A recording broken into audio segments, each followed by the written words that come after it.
Hi guys, welcome to Pathopulse_Radhika and for the discussion of a gene related to neoplasia. Okay, so yesterday we discussed about the P53 gene.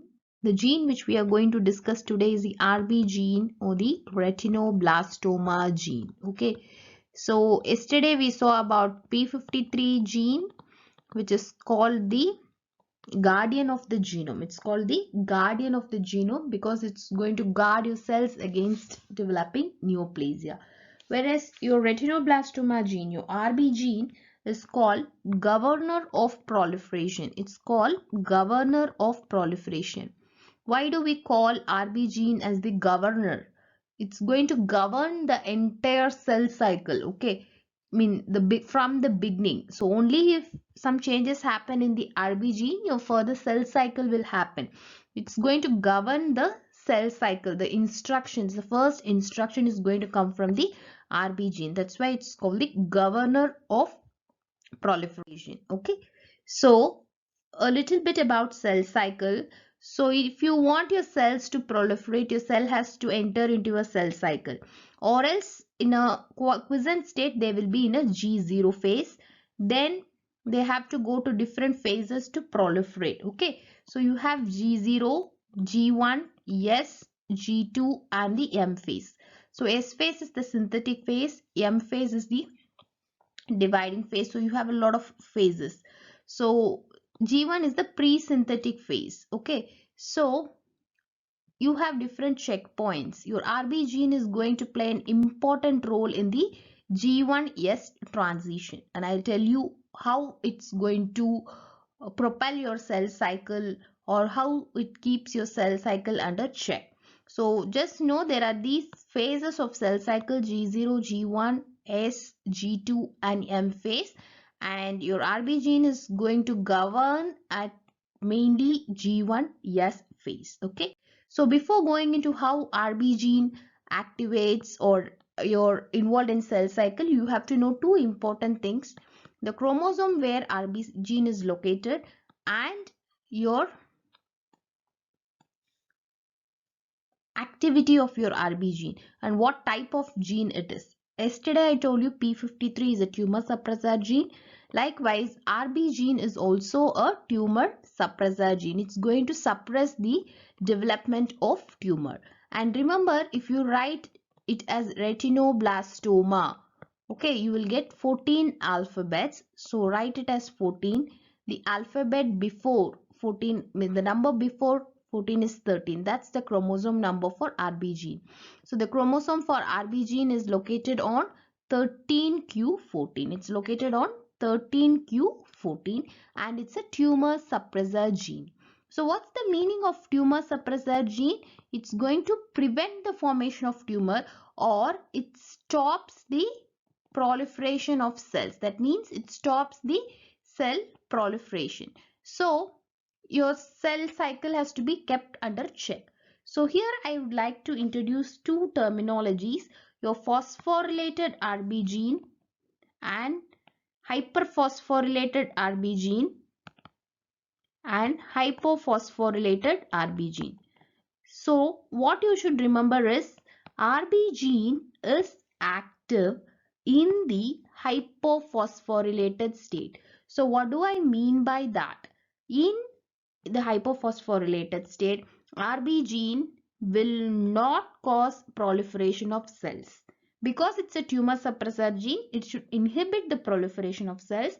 So RB gene is going to stop the proliferation of cells in a hypophosphorylated state. So we tell RB gene is active in hypophosphorylated state. This is very important and many of you get confused with this. Okay. So let's see with an example.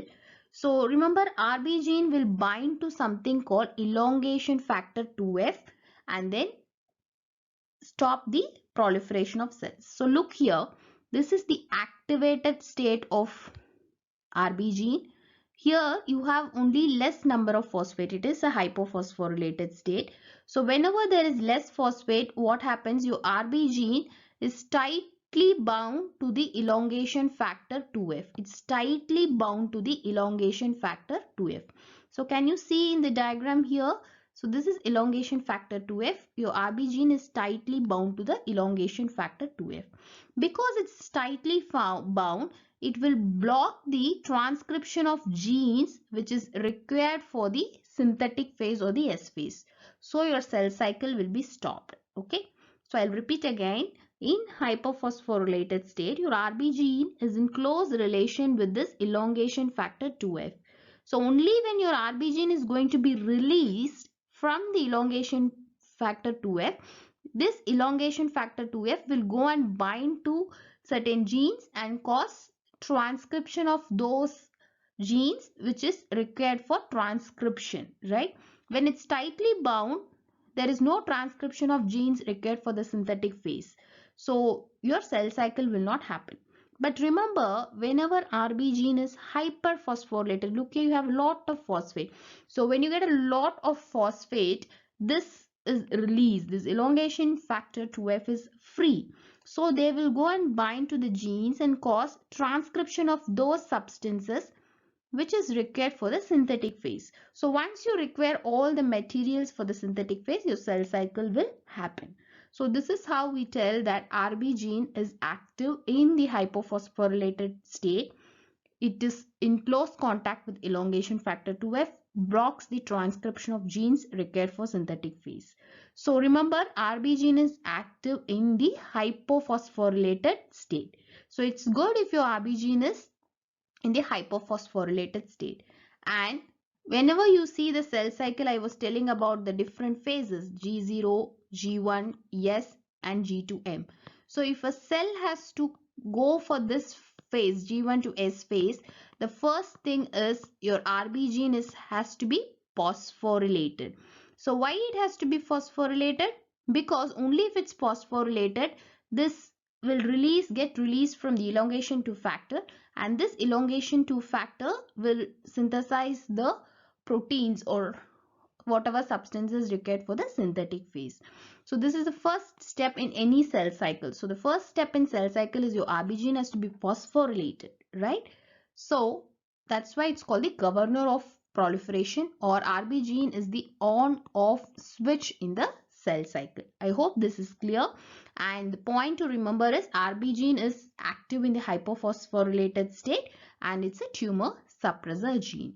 So having discussed this, so what you should know is what happens if RB gene is mutated, either a somatic or a germline mutations. The patient is at risk of developing tumor. So what tumors? So the name itself is self-explanatory. So one tumor is retinoblastoma, which can occur in the eye. And one more thing what you should remember is patient with RB gene mutations can develop sarcomas, any sarcomas, but especially your osteosarcomas. So this is very, very important. They are at risk of developing bone tumors, osteosarcomas. These are the tumors which can develop. So let me summarize about RB gene. Retinoblastoma gene is a tumor suppressor gene. It's a tumor suppressor gene. Why I tell it? Because it's going to stop the proliferation of cells, and it's located on chromosome 13q14, and it's active in the hypophosphorylated state. So why hypophosphorylated state? It binds to elongation factor 2F and inhibits the transcription of genes required for the S phase. So once it is phosphorylated, your cell cycle will start, and it's called the governor of proliferation, because for a cell to proliferate, your RB gene has to be phosphorylated. So it's the on-off switch of the cell cycle. And fifth point is mutations in RB gene can cause retinoblastoma and osteosarcomas. You can develop other sarcomas as well. So these are the take-home points for the RB gene. So this is the gene which is involved in neoplasia, and we have discussed 2 tumor suppressor genes so far. So I'll meet you with another gene tomorrow. Thank you.